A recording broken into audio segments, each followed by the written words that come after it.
आदाब, आप देख रहे हैं सच का कारवा पप्पन ठाकुर के साथ और शहाबुद्दीन शैफी जो कि समाजवादी पार्टी से पूर्व प्रदेश महासचिव हैं। आज वो कुछ अपनी राय और जनता के सामने पेश करना चाहते हैं। वो बताना चाहते हैं कि इस कोरोना जैसी महामारी में कि जनता के क्या हालात हैं, किस दौर पे आगे आज वो खड़ी है और भारतीय जनता पार्टी की कुछ तारीफ भी वो बयान करना चाहते हैं। वो बताना चाहते हैं कि भारतीय जनता पार्टी ने कितना सहयोग किया और क्या क्या उन्होंने सेवा पहुंचाई है जनता के लिए और क्या क्या उन्होंने मदद की है। अब देखना है शहाबुद्दीन शैफी के क्या भारतीय जनता पार्टी के लिए उनके दिल में कितनी हमदर्दी है या कितने जज्बात हैं या कितनी मोहब्बत है। आज हम सुनते हैं शहाबुद्दीन शैफी की जुबानी बीजेपी की कहानी। आप देख रहे हैं एक खास रिपोर्ट पप्पन ठाकुर के साथ।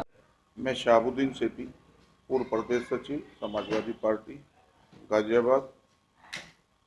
जैसे कि आज हमारे यहाँ स्थिति जो पैदा हो रही है, पहले कोरोना, अब ब्लैक फंगस जिस तरह से आया है और जिस तरह से पैर पसार रहा है, सरकार उसमें नाकाफी दिखाई दे रही है। पहले भी फेल थी और आज भी फेल है। सबसे बड़े दुख की बात यह है कि हमारे यहाँ पर खुद स्वास्थ्य मंत्री है श्री अतुल गर्ग जी, शहर से विधायक भी है, शहर विधानसभा से, और शहर में आज एक नई मौत भी हुई है संजय नगर में। अफसोस की बात यह है कि खुद का विधायक होने के बाद भी अगर उसकी जनता उससे संतुष्ट नहीं है तो बेकार की बातें हैं ये। इस तरह उनको इस्तीफा देना चाहिए और लोगों के जाकर मिलना चाहिए। जो वो आज अपने घर से काम कर रहे, प्रदेश को क्या संभालेंगे? जो अपने आज विधानसभा को नहीं संभाल सकते वो प्रदेश में क्या करेंगे? इसी तरह बीजेपी सरकार ने ऐसे ऐसे लोगों को मंत्री और ऐसे ऐसे लोगों को चुनकर सत्ता में भेज दिया है जो कोई भी काम करने के इच्छुक नहीं है, घर पे बैठकर अपनी जान बचाने का काम कर रहे हैं। दूसरी सबसे बड़ी बात है, जो दवाई हमारे बाजार में मिलनी चाहिए थी आज वो बिल्कुल गायब हो गई है, मार्केट में नहीं है, जिससे उसकी कल कालाबाजारी की जाए और उसको लोगों को महंगे दामों पर बेची जाए। जनता वैसे ही परेशान है और पीड़ित है, इतनी दुखी है कि आज उसके पास खाने को नहीं। पिछला लॉकडाउन, फिर ये लॉकडाउन हो गया, तो आज जब उसके पास पैसे नहीं तो इतनी महंगी दवाई कहाँ से खरीदेगा? तो उसके पास एक सीधा सा उदाहरण है कि उसको मरने के सिवा दूसरा कोई चारा नहीं है।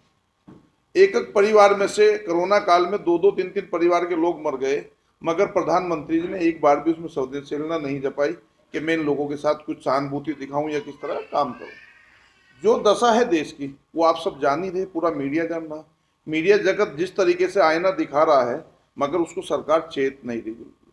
किसी तरह से उसकी जो दया याचिका है, दया जो है बिल्कुल भाव वो बिल्कुल खत्म हो गया। क्यों? क्योंकि उनको पैसा कमाना हो, क्योंकि उनको पता है कि सत्ता में दोबारा तो आएगी नहीं, जो मौका है वो पैसा कमाकर अपना सीधा करे।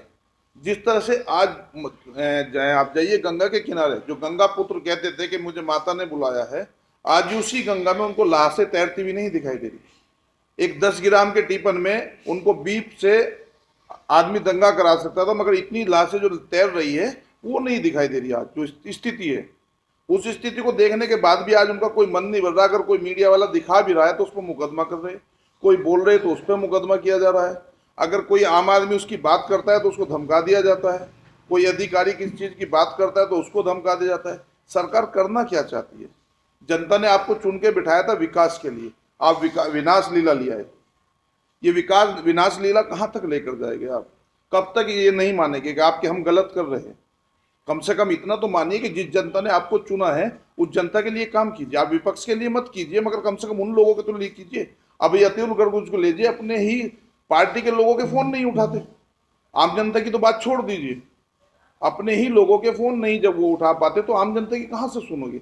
उनके लिए खुद लोग ढूंढने के लिए लोग स्टार लगा रहे, उनकी पार्टी के लोग, उनके कार्यकर्ता बोल रहे कि हम क्या करें। तो क्या किया जाएगा इस सरकार को? अभी आपने हाल ही में देखा होगा कि सरकार ने ठेके खोलने का फैसला लिया था, उसके बाद रजिस्ट्री खोल दी गई। इससे व्यापारी वर्ग खासा नाराज है। आप इसे किस नजर से देखते हैं? देखिए, सरकार सिर्फ अपना फायदा देख रही है, जो उसको राजस्व चाहिए, ठीक है ना। सरकार अपने हित के लिए काम कर रही है, जनता के हित के लिए। सरकार बनाई जाती है जनता हित के लिए, अपने हित के लिए नहीं होती। एक साधन है हिंदुस्तान में, लोकतंत्र है। लोकतंत्र में जनता नहीं कोई समाधान कर सकती, उसके लिए लोकतंत्र बनाया गया।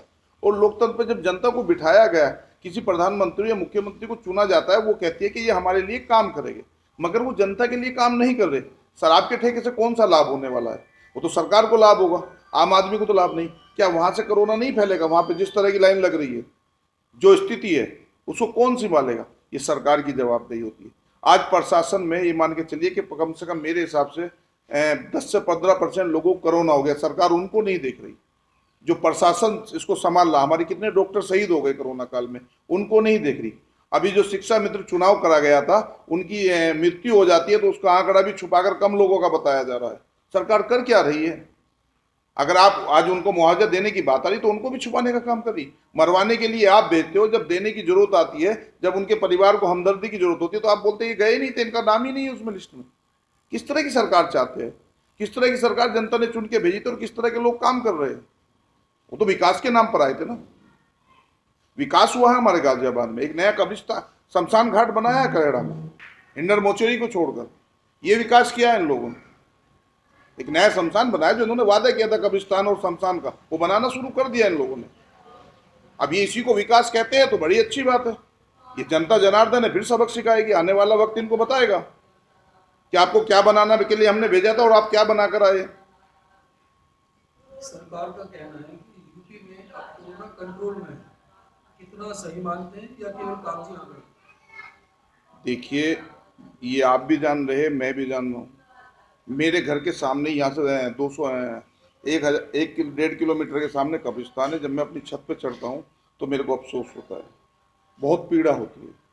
जो शमशान का एरिया था उससे ये मान के चलो कि आधा किलोमीटर आगे तक जाने के बाद हिंडर मोचेरी पे चिताएं जलती है।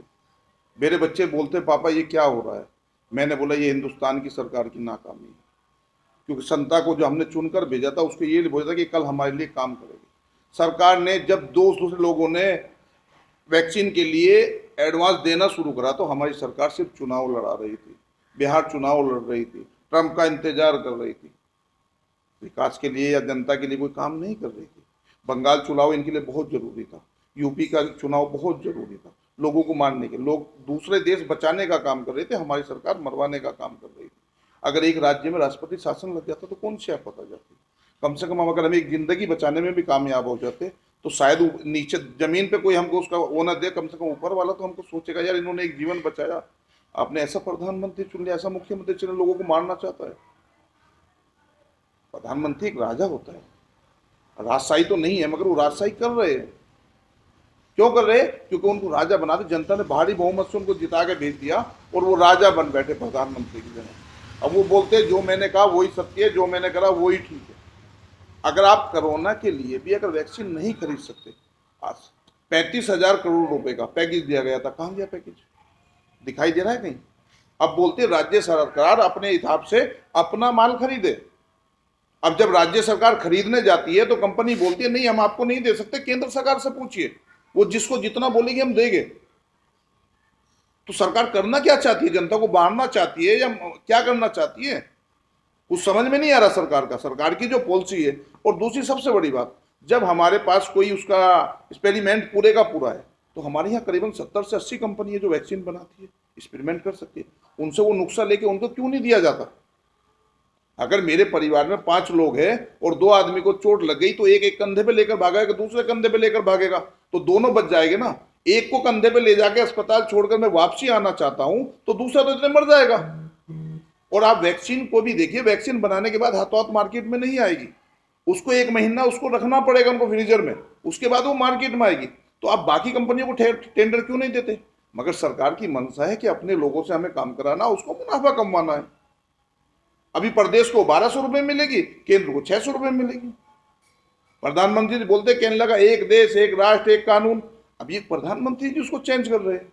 हमको तो ये नहीं पता वो कब क्या बोलते हैं और कब क्या कहते हैं। ये स्थिति किस तरह पैदा हो रही है? जनता समझ रही है, मान रही है।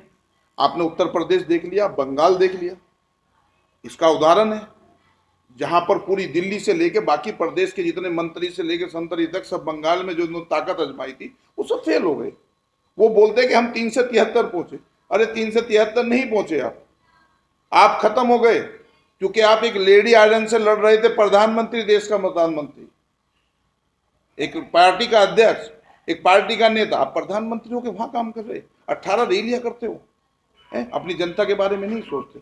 शर्म आनी चाहिए आपको। आपकी जनता मर रही है, लॉकडाउन की आप तैयारी कर रहे, इंतजार कर रहे थे कब चुनाव खत्म होगा और कब हम लॉकडाउन लगाएंगे। आदमी को शर्म आनी चाहिए। प्रधानमंत्री को सोचना नहीं चाहिए था, ये पहले नहीं लग सकता था। जब बंगाल में ममता बनर्जी ने कहा कि 3 चुनाव जो एक साथ करा दिए जाए, तो नहीं, चुनाव आयोग बोलता नहीं हम ठीक समय पे कराएंगे। चुनाव आयोग ही निष्पक्ष हो रहा, कुछ मतलब ही नहीं, सोचने का सवाल ही नहीं उसका पैदा ही नहीं हो रहा कि आप करना क्या चाह रहे हो। जो आयोग बिल्कुल निष्पक्ष होकर काम करते, जो सरकारों के खिलाफ बोलते थे, वो बिल्कुल सरकार के आगे बुजदिल हो गए साबुत। निष्पक्ष जो सरकार बोलती है वही ठीक है। अब करना क्या, देश का क्या हाल होगा इसमें। मैं तो चाहता हूं कि भाई साहब राष्ट्रपति शासन लगे पूरे देश में, ये मिलिट्री की हैंड ओवर किया जाए। इस देश को तभी कुछ हो सकता है, जिस तरह फ्लैग फंगस आया है और जिस हिसाब से उसकी कालाबाजारी होगी, शायद ही हिंदुस्तान में इससे बुरा कोई समय नहीं आ पाएगा। मैं तो ये बात कहना चाहता हूँ, आप जनता से अपील करना चाहता हूँ कि आप ऐसे लोगों को चुनकर भेजिए जो आपके लिए काम कर सकते हैं। आप अगर गंदे लोग भेजोगे तो गंदी राजनीति होगी, अच्छे लोग भेजोगे अच्छी राजनीति होगी। शिक्षित लोगों को चुनिए जो शिक्षा की बात करेंगे, उन लोगों की बात मत कीजिए जो आपको गुमराह करने का काम करेंगे। सत्ता जरूर मिलेगी मगर आपको विकास नहीं मिलेगा।